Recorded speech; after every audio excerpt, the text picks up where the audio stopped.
Vamos a abrir nuestras confesiones. Estamos en el capítulo número 26. Todavía estamos en este capítulo que trata acerca de la iglesia. Recuerden que les había dicho que este es un capítulo extenso, tiene muchos puntos que debemos de aprender acerca de la manera cómo debe de llevarse la iglesia, cómo debemos de comportarnos en ella, los oficiales de la iglesia, muchas cosas para que podamos nosotros llevar correctamente las cosas de nuestra iglesia. En esta mañana vamos a estar viendo únicamente el punto número 11. Va a estar cortita la enseñanza, pero nos va a servir de mucho para nuestra vida aquí como iglesia. Vamos a leer entonces el punto número 11 del capítulo 26. Dice: aunque sea la responsabilidad de los obispos o pastores de las iglesias, según su oficio, estar constantemente dedicados a la predicación de la palabra, sin embargo, la obra de predicar la palabra no está particularmente limitada a ellos, sino que otros también, dotados y cualificados por el Espíritu Santo para ellos y aprobados y llamados por la iglesia, pueden y deben desempeñarla. Dentro de una iglesia, cada uno de los miembros de la iglesia tienen diferentes dones. Dios proporciona a cada miembro dones y talentos que debemos de usarlos nosotros para la edificación precisamente de la iglesia. Esto se refiere a la edificación de la iglesia, se refiere a edificar a cada uno de los hermanos, no edificar un edificio, sino la edificación de la iglesia se refiere a que cada uno de los talentos que Dios nos dé tienen que ser utilizados para el crecimiento espiritual de cada uno de los miembros. Dice aquí que aunque la responsabilidad de los obispos o pastores de las iglesias es estar dedicados a la predicación de la palabra, hay quienes también de los miembros de la iglesia pueden predicar. Esto no es una función exclusiva para el pastor. El pastor es llamado al pastorado, reúne los requisitos para el pastorado. Sin embargo, hay hermanos que no reúnen requisitos para el pastorado, pero sí pueden predicar en la iglesia. Siempre y cuando, por supuesto, sean hermanos fieles, hay requisitos para ello. No únicamente porque las personas tengan talento para hacerlo, se van a parar en el púlpito porque tienen esa cualidad. Porque el requisito que se exige para ellos, aparte de una vida piadosa, una vida entregada a Cristo, pues es que tengan el conocimiento para enseñar a los hermanos de la iglesia. No se trata de poner aquí en el púlpito a un hermano que sea muy bueno para hablar, pero que se va a subir y lo único que va a hacer va a estar dando su testimonio o va a tratar de impresionar con conocimiento, sino que realmente predique la palabra de Dios. Eso es lo importante en una iglesia. Y yo les comento esto porque hay muchas iglesias que me ha tocado a mí ver, donde porque una persona es muy elocuente en su hablar, lo suben a predicar y lo único que hace pues es va a estar dando su testimonio. O va a estar sacando temas fuera del contexto de la Escritura, o no va a predicar la palabra como debe de ser, no va a dar la gloria a Cristo y todo ese tipo de cosas. Entonces tenemos nosotros que ser muy cuidadosos en quién puede predicar la palabra de Dios, aunque como les digo, debe de hacerse de acuerdo a la Escritura. No únicamente el pastor puede predicar, sino cualquiera hermano que esté calificado para ello, cualificado, dice aquí, cualificado por el Espíritu Santo y aprobados por la iglesia también. Vamos a ver esto, hermanos, con la Escritura, cómo la Escritura nos habla acerca de este tema que estamos tocando. Abran sus Biblias en el libro de Números, capítulo 11 y versículo 24. Libro de Números, capítulo 11, que por cierto es el capítulo que vamos a estudiar la siguiente semana, si el Señor lo permite. Libros 11, 24. Dice así: Y salió Moisés y dijo al pueblo las palabras de Jehová, y reunió a los 70 varones de los ancianos del pueblo, y los hizo estar alrededor del tabernáculo. Entonces Jehová descendió en la nube y le habló, y tomó del espíritu que estaba en él, y lo puso en los 70 varones ancianos. Y cuando puso sobre ellos el espíritu, profetizaron y no cesaron. Y habían quedado en el campamento 2 varones, llamados el uno Eldad y el otro Medad, sobre los cuales también reposó el espíritu. Estaban estos entre los inscritos, pero no habían venido al tabernáculo, y profetizaron en el campamento.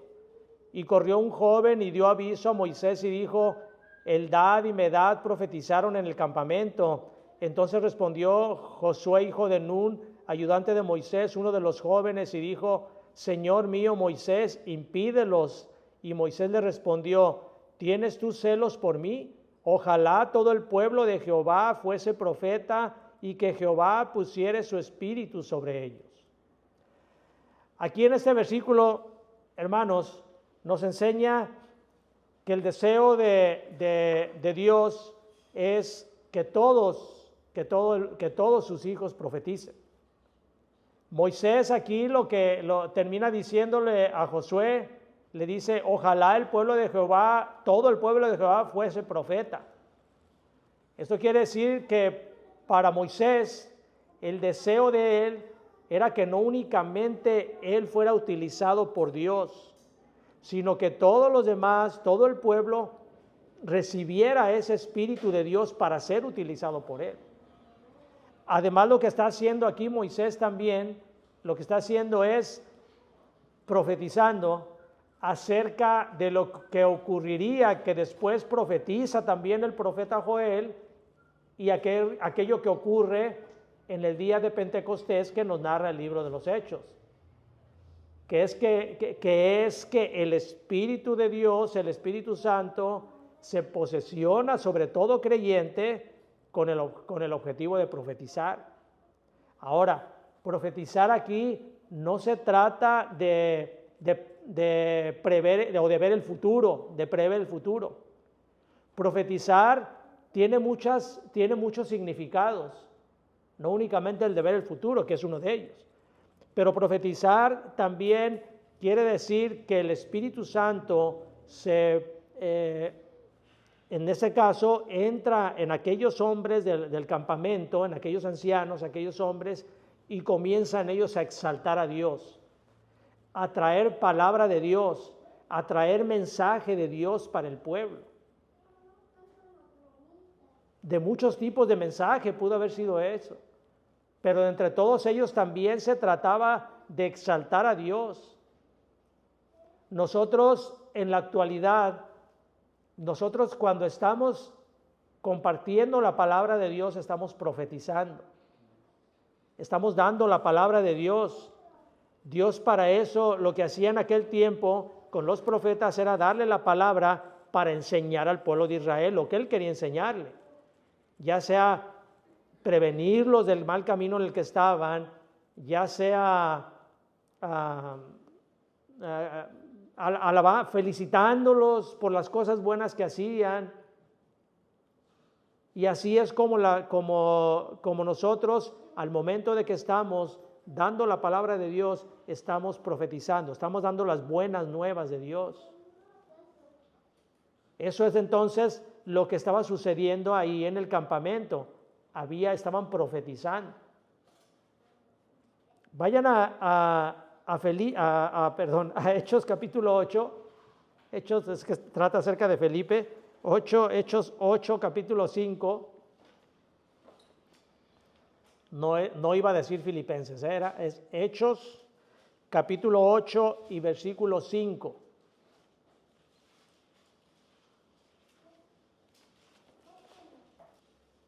Dice desde el 4, dice, Hechos 8:4, dice, pero los que fueron esparcidos iban por todas partes anunciando el evangelio.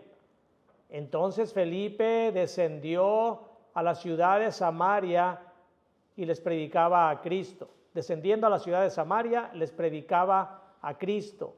Y la gente unánime escuchaba atentamente las cosas que decía Felipe, oyendo y viendo las señales que hacía, porque de muchos que tenían espíritus inmundos salían estos dando grandes voces, y muchos paralíticos y cojos eran sanados, así que había gran gozo en aquella ciudad. Felipe no era apóstol. Felipe era un discípulo, pero no era apóstol. Así que la predicación de la palabra no estaba dada únicamente para los apóstoles. Los apóstoles tenían ciertas funciones, pero la predicación de la palabra no era exclusivamente para ellos. Ahí mismo en Hechos capítulo 11, versículo 19, nos habla acerca de cómo Dios utiliza la dispersión de los cristianos para llevar la predicación de la palabra. Capítulo 11, versículo 19, de ahí mismo de Hechos.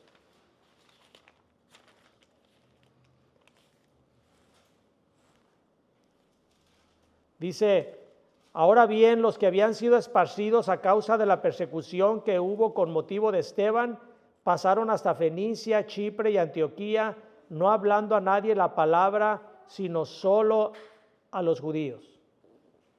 ¿Qué hicieron en la dispersión? ¿Qué pasó cuando matan a Esteban? Los cristianos se asustan, los creyentes se asustan, son esparcidos, se van a diferentes partes del mundo conocido, y ahí van y ellos predican la palabra de Dios. Por eso cuando el apóstol Pablo llegaba a algunos lugares, ya había iglesias. No es que él las fundaba, ya había, porque había habido personas que habían ido a predicar la palabra de Dios. Se cree, por ejemplo, no hay datos comprobados, la escritura no nos lo dice, pero se cree que, por ejemplo, Priscila y Aquila, o Aquila y Priscila, fueron los que fundaron la iglesia de Roma, pero no hay datos comprobados. Pero no fue el apóstol Pablo, no fue mucho menos Pedro, como dice la iglesia católica. La iglesia en Roma fue fundada con motivo de la dispersión que hubo. El apóstol Pablo fue, pero ya estaba la iglesia allá. Así de que esto no es únicamente para los pastores, no era únicamente para los apóstoles.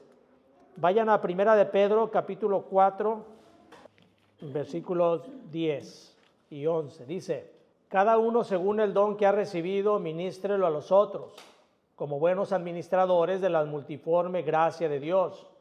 Si alguno habla, hable conforme a las palabras de Dios.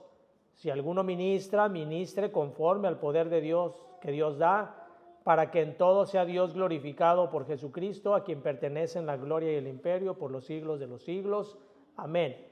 Entonces Dios da a cada uno dones, de acuerdo aquí a la carta de Pedro, Dios da a cada uno dones y deben de ser utilizados para ministrar a otros, como dice aquí, como buenos administradores de la multiforme gracia de Dios. Esto se refiere a la multiforme, es que Dios da diferentes dones. Gracias a Dios por ello. Imagínense que todos tuviéramos el mismo don, pues no sería algo funcional, que si todos tuviéramos eso. Pero gracias a Dios que Dios nos da dones a cada uno de nosotros. Lo hemos estado viendo últimamente en nuestra iglesia, cómo el Señor ahí va acomodando a los jóvenes, entrando en los ministerios también, que vayan aprendiendo para que continúen también utilizando sus dones. Así que, hermanos, la predicación, entonces, en concreto, la predicación no únicamente lo puede llevar a cabo el pastor, sino que lo pueden hacer hermanos que estén cualificados, no únicamente espiritualmente, sino también teológicamente para hacerlo. Así que hermanos, yo los invito a que se analicen, oren, si tienen el don de la enseñanza, de la predicación, ejérzanlo para que todos seamos edificados. Todos aprendemos de todos y nos va a servir de mucho el que tengamos hermanos también que puedan hacer esto. Muy bien, hermanos, vamos a terminar con este estudio de la confesión y vamos a continuar.